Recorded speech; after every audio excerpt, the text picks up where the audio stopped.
All right, welcome in everybody for another episode centering around the warlords of the Warlord Era in the old Star Wars Expanded Universe. We'll be covering the Greater Maldrood.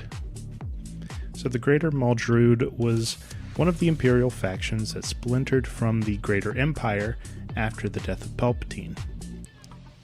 Led by Admiral Truton Teradoc aboard his flagship, a Victory II class Crimson Command-styled Star Destroyer, the Maldrood controlled the Permian trade route, a major trade route along the Mid-Rim worlds, and was very self-sufficient, at least economically. Though it would not be one of the more major Imperial players in the Warlord Era, the Greater Maldrood did pose a significant threat. Ironically enough, not to the New Republic, but to the other Imperial factions.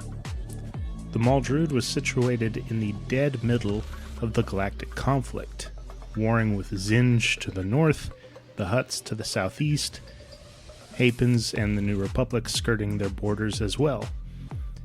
The Maldrood would war against factions like Zinj's Empire and the forces of Admiral Terran Rodrus, especially after Zinj's defeat above Dathomir. After Zinj's death, Rodrus retained a majority of Zinj's military assets, and after a short campaign leading to the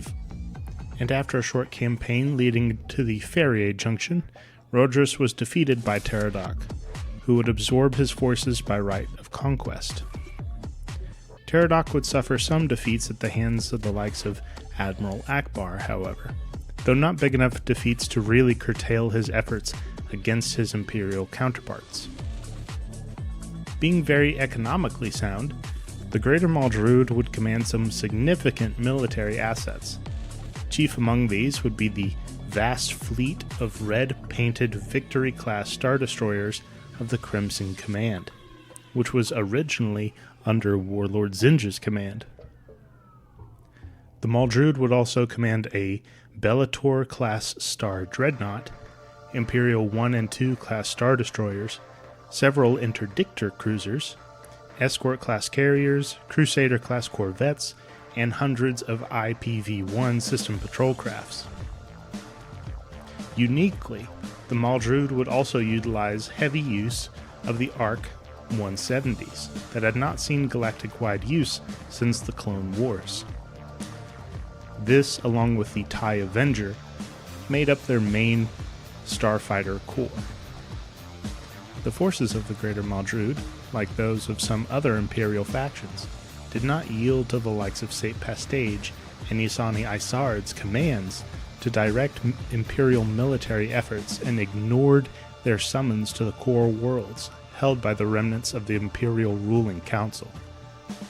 Teradoc would, however, flock to the call of the reborn Emperor Palpatine, bringing his forces to Biss, along with his brother, Admiral Kosh Teradoc, and his own separate fleets. Although after the reborn Empire suffered setback and eventually defeat at Onderon, the Maldrood's forces were severely depleted and scattered, being forced to give ground in many sectors to their several enemies surrounding them, while they scrambled to regroup. Admiral Kosh would order his brother to gather the Maldrood's remaining forces and join his stronghold in the deep core. It was there that the brothers would form the Federated Teradoc Union, where they would recruit one of the best military leaders of the era, Gilad Pellaeon, to lead their forces. It was there that they would also war against the neighboring Zero Command, led by Blitzer Harsk.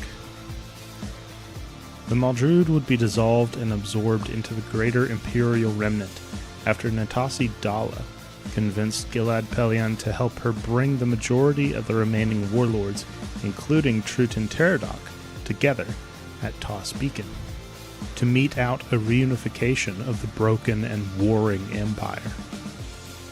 It would be at this summit that Dalla would trap the warlords in a conference room and gas them all, effectively killing off the remaining bulk of the Imperial leadership, excluding the likes of Pellaeon and Admiral Kosh Teradok. Dala would appoint Pellaeon as her second in command, as they would trek across the galaxy to ensure that all Imperial territories would fall in line and submit to the rule of the Remnant. The Greater Maldrood was mostly significant in that it was a resource and proving ground for aspiring military leaders like Kosh Teradok and Gilad Pellaeon. It wasn't a major headway against any of its enemies. It was trading victories and defeats with the New Republic, the Hutts, the Hapens, Zero Command, making no great progress in its expansion during its short-lived existence. I would say its greatest contribution would be giving Gilad Pellaeon a field of war to cut his teeth on and make a name for himself after the death of Grand Admiral Thrawn. Between his tenure as Thrawn's right hand, his dealings with the Pentastar alignment, and his heading up of the Greater Maldrood's forces, leading the dreaded Crimson Command while doing so, it was no wonder why Pellaeon garnered the fear and respect of all of the other warlords and leaders across the Imperial factions. Enough so that they would answer his call to a summit, where they would not heed those of Pestage, Thrawn, or Isard. The only other Imperial leader to inspire such loyalty and respect was the reborn Emperor Palpatine. So, suffice to say, the Maldrood was more of a transitory force, rather than a major player in terms of galactic impact, like the Imperial Remnant or the New Republic, or even the Hapens. It's a really fun little faction, though. They have some very cool ships, a few kick-ass leaders, some cool stories and campaigns, and they're kind of an underdog to play as in the Empire of War game. Not my favorite faction by far, not even the top 3, but they're definitely fun, and they've got a bunch of unique and interesting things going on for them. So I'd say overall, they're not in any way a major playing force, like how Thrawn was, or later Thrawn's Empire of the Hand, the Chiss Ascendancy, the Hapens. They weren't a consistent threat. There wasn't too much in the ways of, anything sort of mysterious going on with them. They didn't harbor any dark Jedi like the Pentastar alignment did. No Inquisitors. They didn't have anybody like Admiral Cronus. They were really just kind of there for Pellaeon to use to make a name for himself, which is very significant because Pellaeon would be the Imperial leader to last out of the Warlord Era and help bring peace between what remained of the Empire and the New Republic. He would also be a significant leader in the Yuzheng Vong War. He would also be significant in some of the very last stories after the Second Galactic Civil War with Jacen Solo, and eventually what happens 100 or probably close to 100 years later with the Fel Empire. What was left of the Imperial Remnant with the Pentastar alignment would eventually become the Fel Empire, and if you couldn't tell by the name, the Fel Empire were the descendants of Jagged Fel and Jaina Solo. Jaina Solo being Han and Leia's kid, who married the son of Baron Sunter Fel, an ace pilot and hero of the Empire. Jagged Fel. Now, Jagged Fel was this ace Imperial pilot who fell in love with Jaina Solo, and they don't have a kid in the books, but I mean, obviously they go on to rename the empire the Fel Empire. So they obviously establish some sort of heretical imperial caste system. But yeah, Pellaeon, if they didn't have him, there would be no Fel Empire. There would be no Imperial remnant. I think they would have all just torn each other to pieces. So yeah, this really could have been a Gilad Pellaeon episode. It was just as much about him as it was the Greater Maldrood. Something that is kind of fun for me to think of is how would each of these factions fare up against, say, the new canon factions. I think the old EU factions completely obliterate the new canon factions because the First Order is very small military-wise. They don't have a lot of assets. They don't have a lot of resources. But what they do have is pretty top of the line. It's high tech, high quality. Their TIE fighters have shields that can go in hyperspace. They have tracking torpedoes. They have turbo laser batteries. Like not turbo quad lasers. They have quad laser batteries. But there's not that many of them. They're very specialized. I think the old Empire's tactics of numbers and quantity over quality would overwhelm the First Order, and they'd be wiped out pretty easy.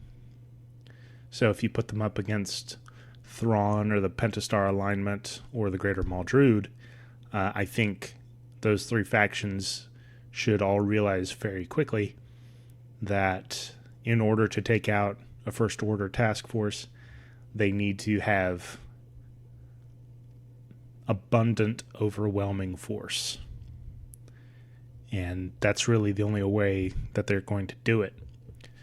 The weakest of these three factions being the Greater Maldrood, though they do have probably one of the better military leaders aside from Thrawn. I think Thrawn would eviscerate the First Order, and he'd do it pretty easily. He uses all of these really unconventional tactics. He cloaks asteroids. He uses a ton of Spar-T cloning technology to really quickly fill out all of these dreadnoughts that he finds. He makes greater use of smaller military assets against overwhelming numbers. So yeah, I think give Thrawn command of any sizable fleet, and he's gonna take the First Order out pretty handily. Which is really sad because, and again, I hate being that guy that's like, oh, well, in the old stuff, or in the books. But we've had like 40 years of it, so it's kind of hard not to do that. Especially when, my first 20 years were all that. It was just all of the old books and the games and video games, and that's kind of the secondary Star Wars that raised me, I guess. So it's really hard not to do a compare and contrast. So yes, that is the Greater Maldrood. And that is all I have time for today, guys. But thank you all for tuning back in, and stick around for more Sci-Fi Unchained.